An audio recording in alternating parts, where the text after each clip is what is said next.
Good morning, everyone.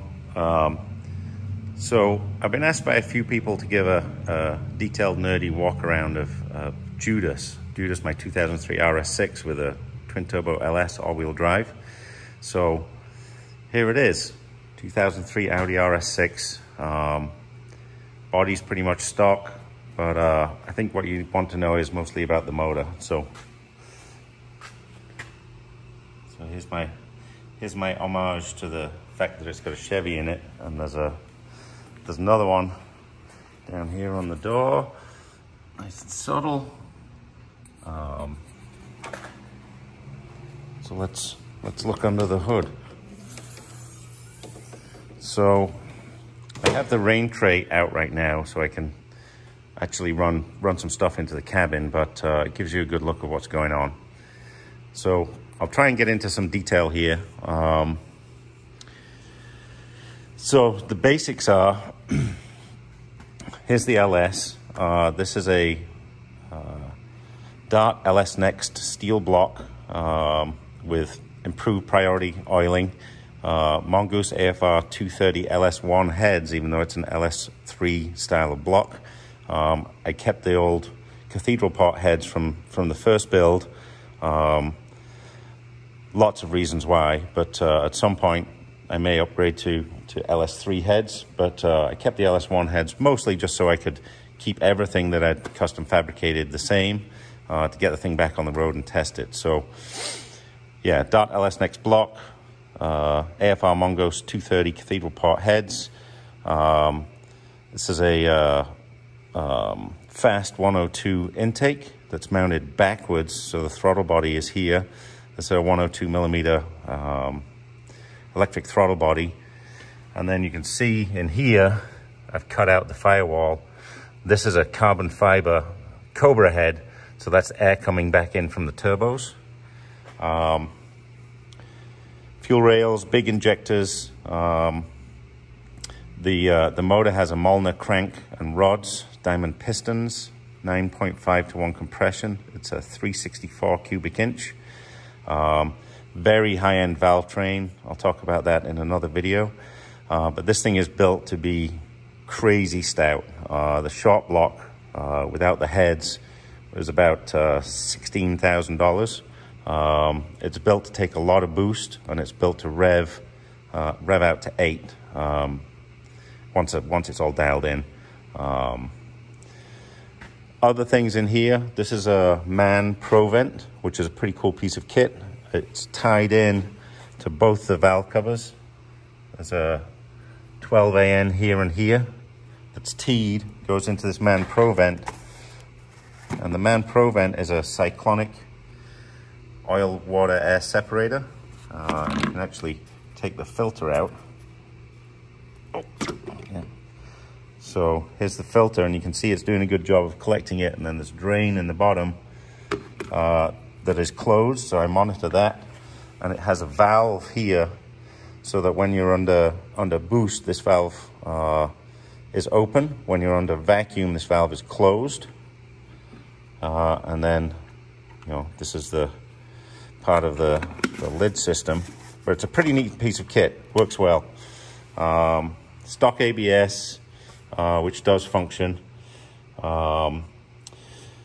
Because of how tight it is in here, you can see I've pushed the stock RS6 radiator forward as far as I can with this bracket and with a new bottom bracket that you'll see underneath, or a radiator support. Some other things. So there's an electric water pump down here. I'll show you that underneath. This is my thermostat housing, and these are all of the coolant lines for the heater and various other things. Custom headers. These are 1 5/8 primary, I think. Could be wrong. It's been a while. These plug leads are awesome. They're a cell ceramic head. I've had a problem with burning up plug leads. So this bank goes to a 3-inch collector right here, and then it makes a U, comes forward, goes under the motor, and this bank of headers goes to a 4-inch merge collector here, and the other 3 comes across and joins it here, and then it's 4-inch exhaust all the way back to the turbos. There's a lot of monitoring going on here. So this line here is running to my PLX sensors, which I'll show you in a minute. This is monitoring crankcase pressure. This here is an EGT probe, and there's one on the other side as well, but this is the master. And then this is one of the wideband O2s. There's one in the other bank at the other collector. Coming over here, obviously fuel rails, aeromotive boost referenced fuel pressure regulator, and this is just an analog gauge, so I can see my fuel pressure, which runs about 55 at idle. This is a fuel pressure sensor, which again is connected into all this PLX stuff up here. There's also down here, it's hard to see, I'll show you underneath, this is the remote oil filter assembly, and this line is going to an oil pressure sensor, which is down in here, again reporting to the PLX system.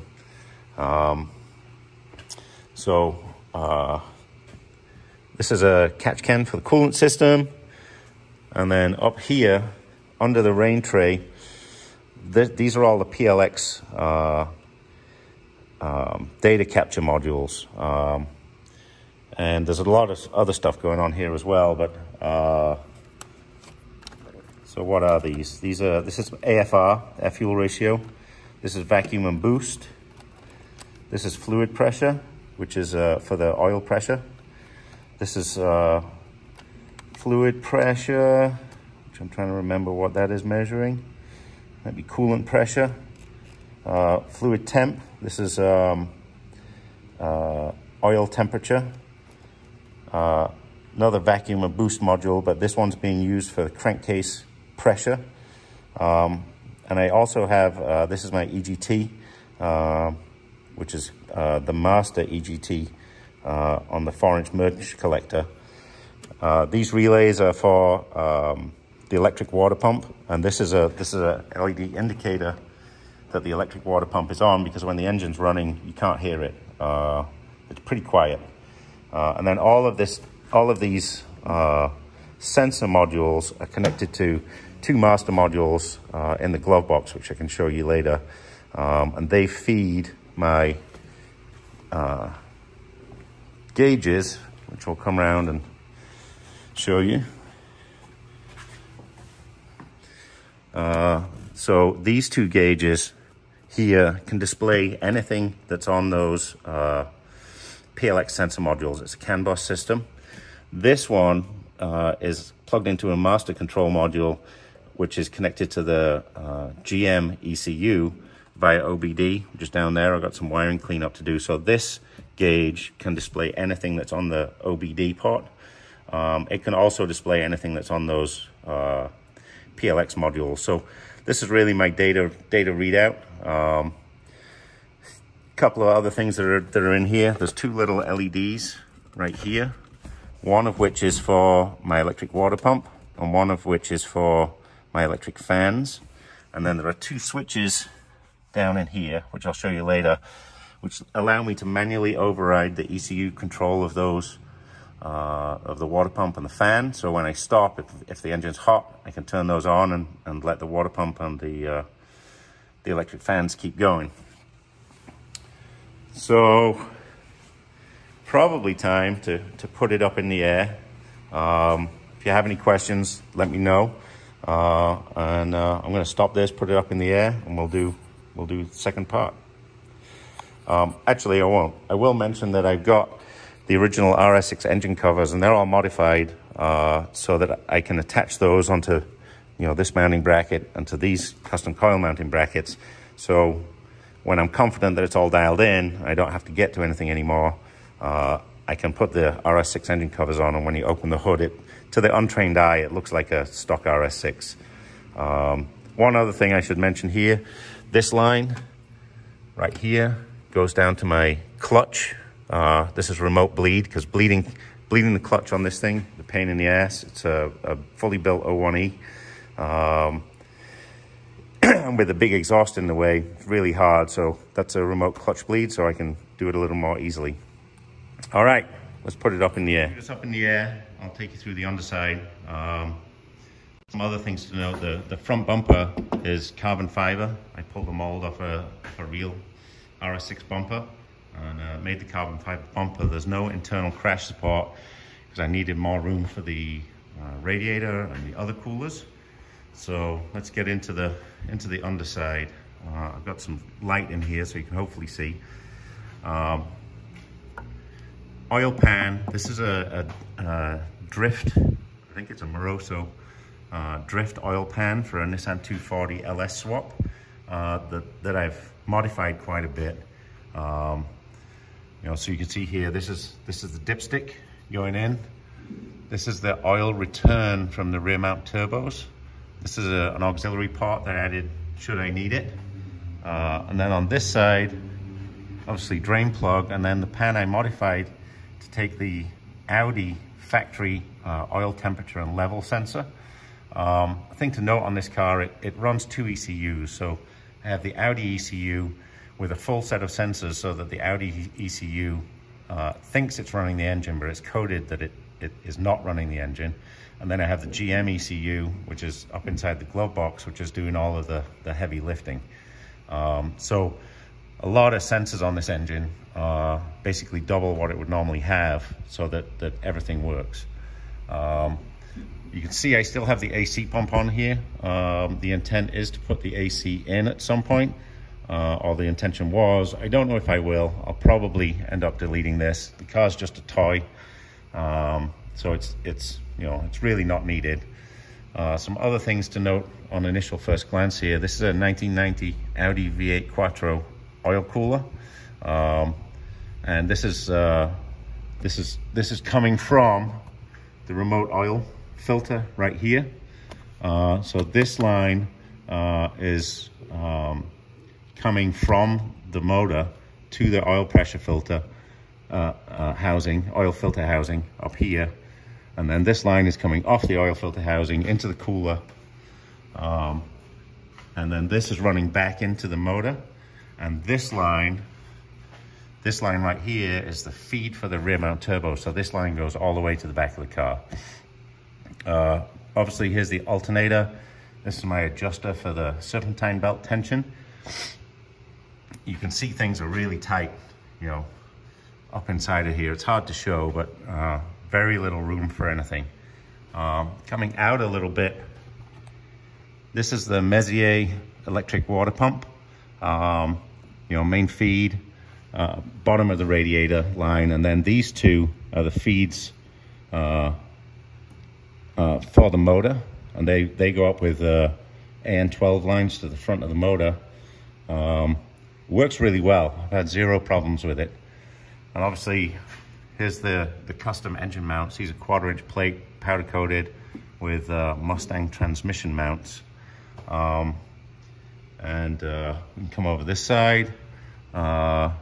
This here is the drain for the Provent, and I just have a bolt in it. I'm going to put a tap on there at some point, and I basically just monitor this, and when this gets a couple of inches of stuff in it, I drain it.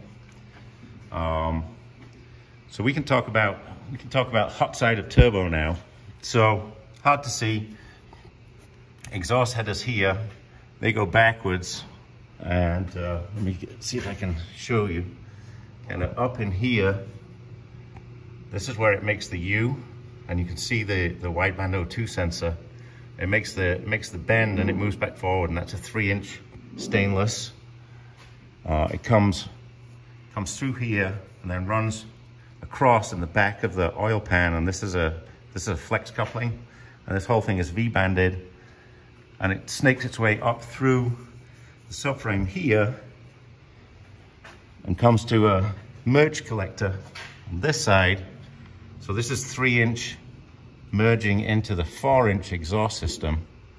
And then you can see here the 4-inch exhaust system goes over the top of the axle, and this is it running to the back of the cars and the turbos, and we'll get to that shortly. So there's a lot packed in here. Lots of lines, lots of AN. Suspension is KW V3s. Pretty heavy springs, Hotchkiss sway bar, stock RS6 brakes with track pads, stock Audi axles, but you see I safety wire lock all of the axle bolts on the inside. And what else is there to tell you here? Yeah, just a lot going on. So we can progress back through the driveline. So this orange thing here, this is the adapter plate to adapt the LS motor to the Audi O1E TDI transmission. It's about, I don't know, 1.5 inches thick. Now, there goes my head. Starter motor is up in here, kind of buried. The worst thing to work on this car is the starter motor. It's actually, other than that, service is easier than the stock RS6. It's easier to get to all of the bolts. The transmission is a Euro TDI 6-speed, tall 6-gear, built by Scott. My friend Scott, it's been pretty heavily beefed up internally. It's got the 80/20 center torsion modification. It's a stock open front diff at this time. This transmission does have the diff cooling pump, and these lines are going up to the cooling section of the stock RS6 radiator. Yeah, the transmission has just been heavily built, cryoed, and so far has taken the abuse. You can see up in here, one of the interesting things that I had to do to make this work, it's kind of hard to see, but this guy up here is a magnetic pickup for vehicle speed sensor for the LS, for the GM ECU. The Audi ECU takes its standard pickup up in this side of the trans here, up behind these trans mounts. And just a note, you can see the angle of the trans mounts. I've pushed the motor and trans probably 3 inches back and 2 inches down to get room for the LS. So yeah, transmission. Here's another wideband 02. There's one at the top of each of the collectors. This one is my main, going back to the turbos. As I said, this is the speed pickup for the GM ECU. And then we have a lot of lines coming from the back. So up in here, you can just about see there's a, can I get a good shot of it? That is a dash 12 fuel Y splitter. So it's dash 12 coming from the pumps, which I'll show in a minute. And then it splits to 2 dash 10s going up to the fuel rails. And then obviously we have a return line as well. This is the fuel return line. This is the turbo oil feed line. And I think we're good to start going back. I'll do hot side first and I'll come back, but this is the 3-inch return line going up to the turbos, and I'll come back and work my way back on that. Let me move this light so we can see what's going on. All right, so working our way back. 4-inch exhaust, big flex. It comes back past the stock RS6 diff. If you guys haven't ever seen an RS6 diff, they have this big finned cooler on it. I'm running the stock RS6 axles. So again, 4-inch exhaust feed comes to this V-band here, at which point there's a split, a Y. So we go down to 2.5-inch Y here, which is feeding this turbo on this side. You just see here it is coming in. Everything's wrapped and got some nice heat shields on it. So hot side of turbo on the driver's side is fed by one side of the Y. This is the turbo, obviously. And then the other side of the Y, you can see splits, runs across to this turbo. There's a flex joint right here. and you know, some more heat shielding. And you can see a lot of heat shielding up when I cut the trunk floor out to try and keep everything under control. So precision turbos, I'm gonna have to look at what size they are. I can't even remember, it's been so long. But this pipe here is feeding the hot side of the passenger side turbo right here.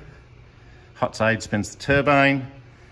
Exhaust gases come out from these tips, which are mounted on this bracket. And then, I don't know if you're gonna be able to see, it's crazy dark. No, but you can actually see the turbine inside of the exhaust tip. Let's try this side. Oh, I'll try and get that later. So that's hot side. 4-inch pipe comes up, teal 50mm wastegate right here, just an open dump out the back. This is connected to my Turbo Smart boost controller, which is another gauge I have up in the dash.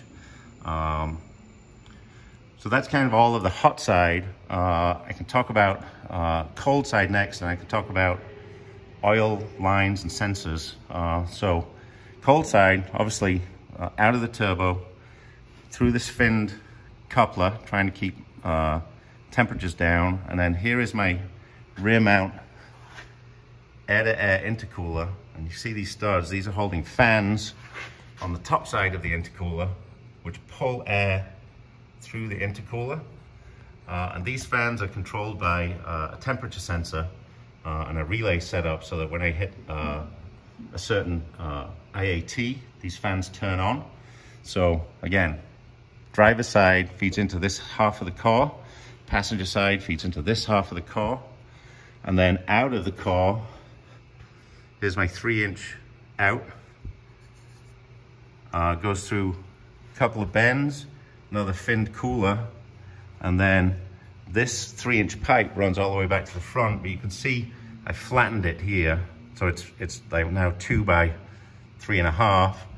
Some heat shielding on the inside, and then I kick my light around.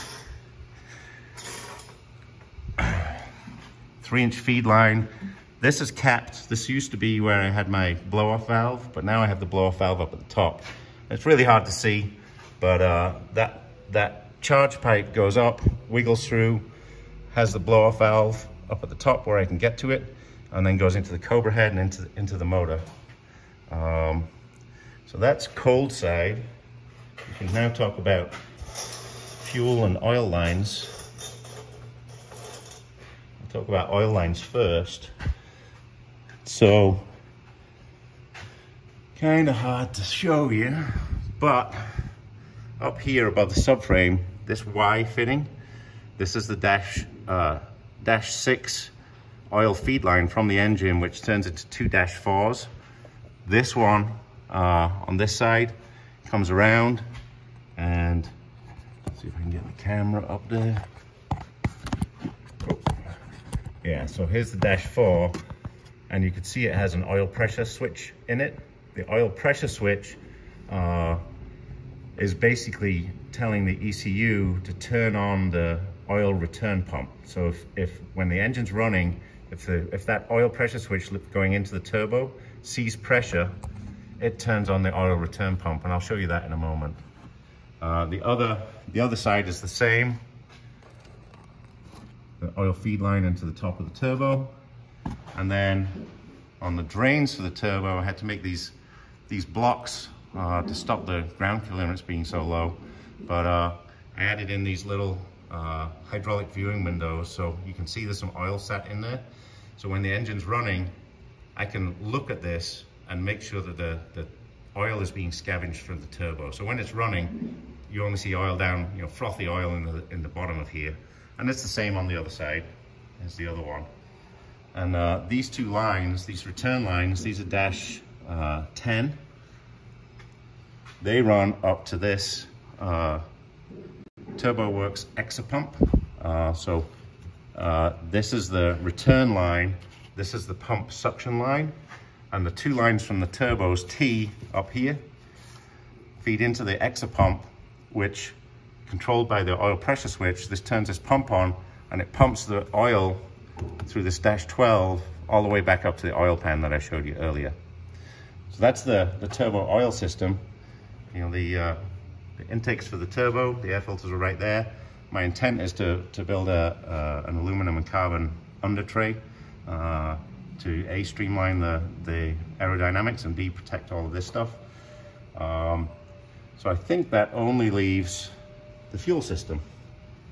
So I'm using the stock tank. Here's the stock tank.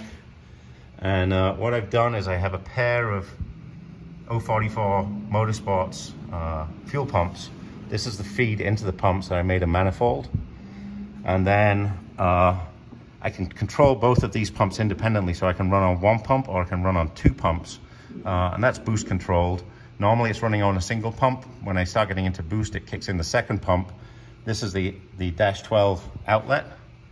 It runs to this trick flow filter, and there's a non-return valve in here, and then that line runs back up to the front to feed the fuel to the motor.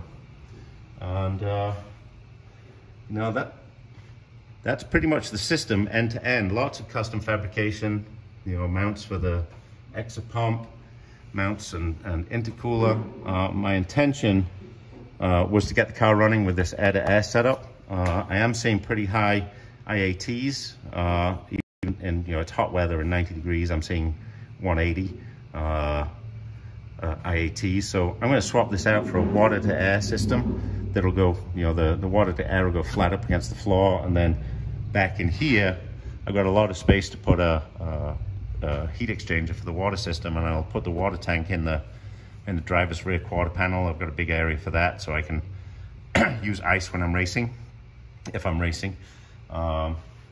So that's a change that'll get made probably this winter. For this year, it's all about just tuning and shaking it down. And that's about it on the underside. I can show you I can bring it down and show you the control system that's in the trunk for a lot of the pumps and electronics. So let me do that. I'll bring it down and show you that. All right, so coming to the trunk, part 3 of this, stock RS6 battery placement. And really the only thing I wanted to show you up here is buried in this side, in the passenger's quarter panel. Here's my pump control system. Bunch of relays, fuses, some switches, and I don't have the ignition on, but you know, this is yet to be mounted in there. But this here is a manual fuel pump if I just want to be able to run the pumps, and these two are each of the 2 pumps, so I can manually run one or both pumps. And then this guy is the manual override for the intercooler fans. So again, if I'm on the dyno and I just want to run the intercooler fans, I can. And I got to run this wiring cleaner. And then this side, you know, this is a driver's side where normally the like nav system would go. But this is where I'm going to put the tank for the water-to-air intercoolers. And right now, this wiring and this hosing goes up to the front to the Turbo Smart boost controller. And yeah, that's about it. The only other thing I forgot to say is, again, these are for dyno use only. These are analog boost gauges, so I can monitor, if I'm on the dyno, I can be looking at the boost of each individual turbo to make sure that everything's balanced. Obviously can't see those any other time, but yeah, that's it. That's a Judas Walkaround of the mechanics, and I'll go edit this and throw it up online, and feel free to shoot me your questions.